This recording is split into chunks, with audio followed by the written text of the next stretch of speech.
Hello, my friends, and welcome to another episode of the Ari P Podcast. This is a brand new season, and I am so excited to be able to share the knowledge that I have in store for you for this particular season. We're going to be focusing a lot on emotional intelligence, not only what it is and why it's important, but also looking intensely at each of the quadrants that are included as part of the emotional intelligence whole.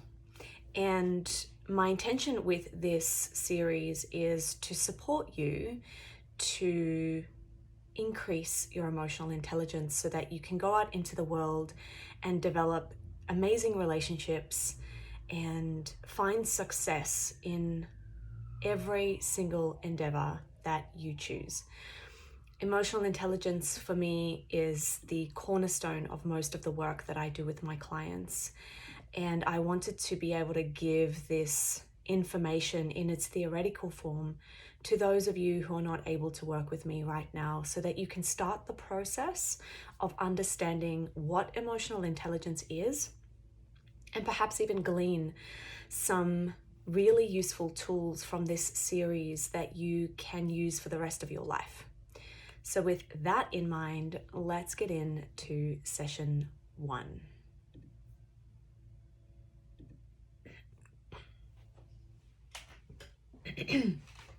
And for you guys, I am going to just record them live like this. I would normally do it as a live, but the internet here in this room isn't that great. And so I've recorded the video and I'll upload it when I'm in a spot where the internet is really great. So where it's nice and clear. And so let's wait for this little guy to save.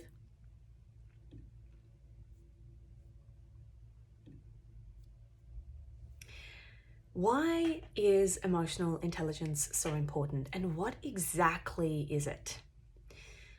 When we think about what it means to be smart, we may think of people who do well in school. We may think about people who get high academic grades, or even those who are qualified geniuses. They have a high IQ. But more and more as the decades pass, successful leaders are recognized for something arguably more important than high intelligence quota. They also have the ability to identify, to interpret, and to manage emotions in themselves, and then in other people as well. And we call that emotional intelligence. And in my experience, emotional intelligence is the cornerstone of every relationship that you have in your life. Most importantly, the relationship with self. It can help you both at work and in your everyday life. And there have been multiple studies done over the last 20, 30 years that have shown that people with a high emotional intelligence quota, which is abbreviated to the 2 letters EQ, are more likely to kick professional goals in the workplace and or develop and create really beautiful, successful businesses. They also feel happier and healthier, and they have better personal and professional relationships. And it's for this very reason that I started to learn more about emotional intelligence. I worked in the HR industry for many years, close to 2 decades. I think it was just under 2 decades. And the biggest gap that I saw with leaders was that they were very good at what they did. They were promoted into higher positions, be seen to climb the corporate ladder, but they were never taught emotional intelligence. They were never taught how to become self-aware. And that was the missing piece in a lot of the leadership that I saw as part of my journey through working grassroots HR all the way up until coaching and leading senior executives. Now, the 3 ways in which I see emotional intelligence have the most impact on professional success is, as I've mentioned, number one, awareness. This allows you to consider what sort of a person you are, how you react to different scenarios, and how others might describe you. This is a process of accepting your strengths and your weaknesses, and this generally is the first step towards your own evolution. The second thing is that from this awareness, this self-awareness, we lead into self-leadership and or self-management. Once we understand ourselves, we can lead ourselves, we can manage our emotions to the point where we process them in an efficient and productive way. And we know that once we understand ourselves and we can understand our own emotions, we are more likely to hold space for other people when they're processing and going through their own understanding of their own emotions. And from there, we get to lead others. Daniel Goleman is and was the pioneer of this work. A quote that he shared was this: by teaching people to tune into their emotions with intelligence and to expand their circles of caring, we can transform organizations from the inside out and make a positive difference in the world. And so with that in mind, let's look at the 5 basic emotions. Yes, I said only 5. Some texts will talk about 6, but for this series, we'll just go through the first 5. The idea with the 5 core emotion theory is that if we summarized all the research that was done towards labeling the basic human emotions, we can conclude that there are 5 basic emotions. They are joy, fear, sadness, disgust, and anger. Now, understanding our emotions is a very important part of our own mental health. And there are many diagrams that can be found on the internet, of which I will link in the show notes as well, that represent the 5 basic emotions. And then there are varying degrees of those 5 that almost identify various intensities within those 5 domains. All emotions vary in intensity. I'm sure we can all agree with that. And we use language, the spoken language, to help us describe and construct our inner experiences of emotions. And I find the diagrams to be quite useful in helping people to describe their feelings. It's an easier way to see something and then identify with it rather than just trying to pluck it out of thin air. And so if this is all very new to you and this is the first time that you're starting to learn how to identify your emotions, I would highly recommend that you become accustomed to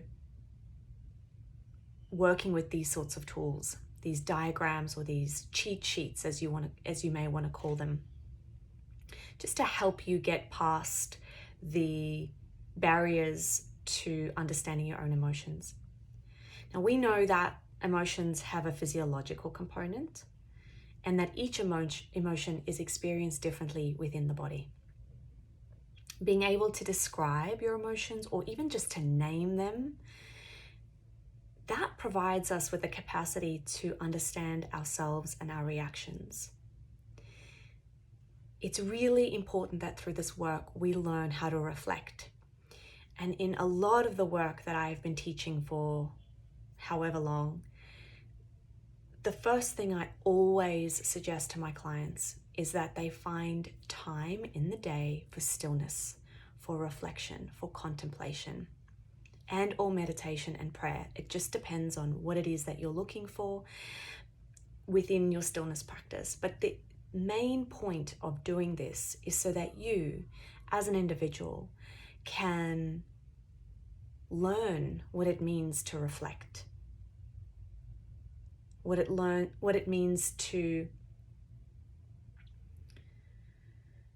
be with yourself to understand yourself more intimately, because this in turn helps us to understand our own emotions, which then enables us to begin to understand the emotional experience of others, which is crucial to the ability to empathize and mentalize, which is an essential part of a healthy relationship. Emotions in themselves have important functions or meanings. For example, anger can be an indication that something is wrong, that something has been lost, that you're feeling confused. However, these emotions can also be very misleading at times. And this is where the work of counseling, therapy, mentorship can really support you to take a more balanced interpretation of your emotion.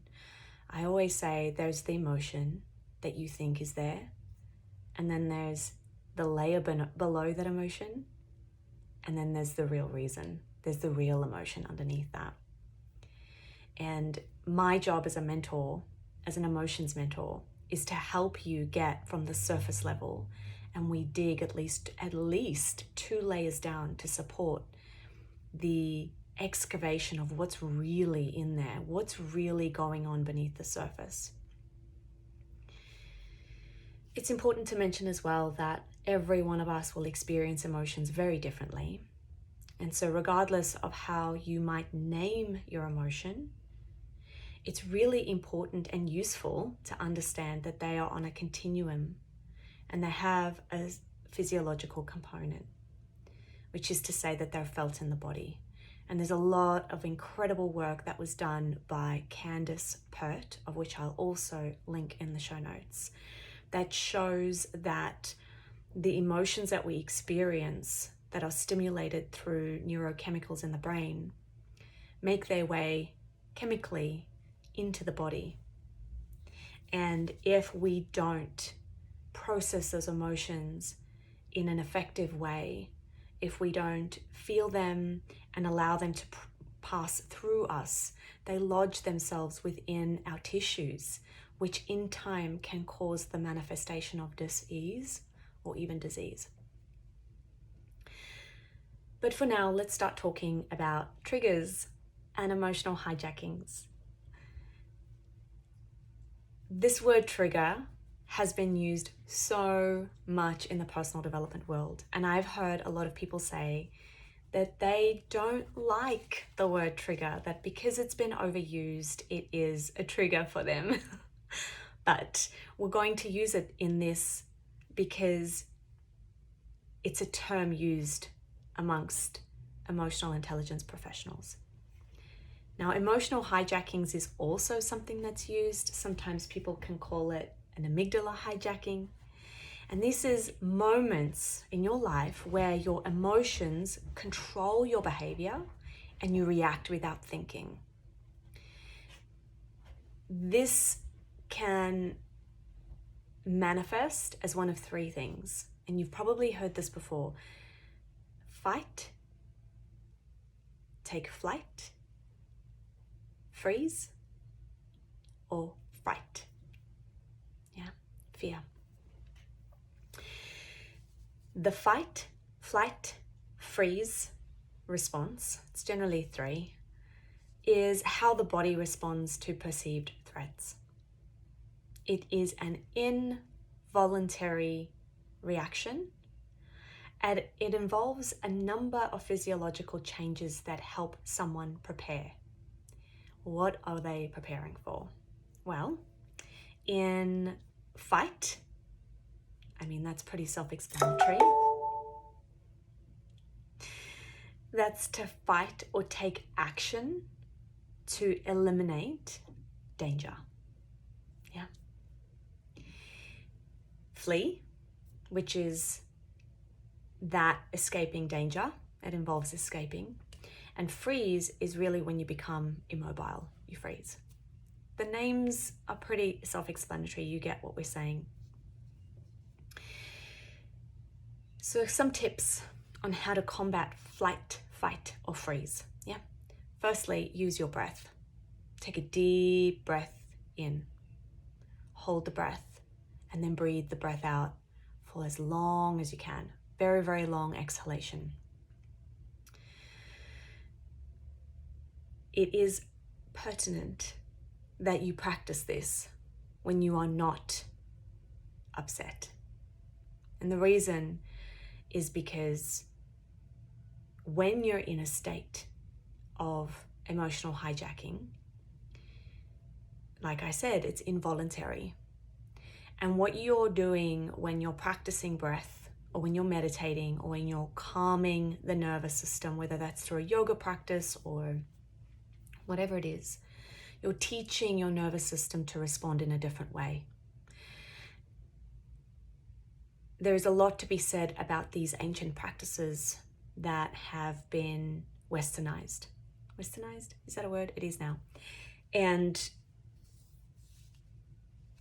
one of the main points of using yoga to relax the nervous system is so that when you're off the mat, you can show up in a way that serves both yourself and the people around you. Your first reaction is always going to be emotional. It's what you do after that little reaction that matters the most. Now, this is where the word trigger comes in. When something generates a prolonged reaction, that's what you call a trigger event. Yeah. So the emotional reaction is involuntary. It's the way that you are culturally or habitually programmed to react to a certain situation. If you don't catch that emotional reaction and you look to go and do something to either numb it or fix it or suppress it or repress it, that emotional reaction, or the thing that caused the emotional reaction, is what is called a trigger event. It triggered an emotional reaction that then wasn't caught in time. Reactions are shaped by your personal history. Yeah, all reactions are shaped by your personal history. And this is where the work becomes really important, because as we start to understand emotional intelligence and work on a one-on-one basis, which I highly recommend you do, whether it's with myself or another coach, if you're struggling with these emotional reactions or emotional hijackings, then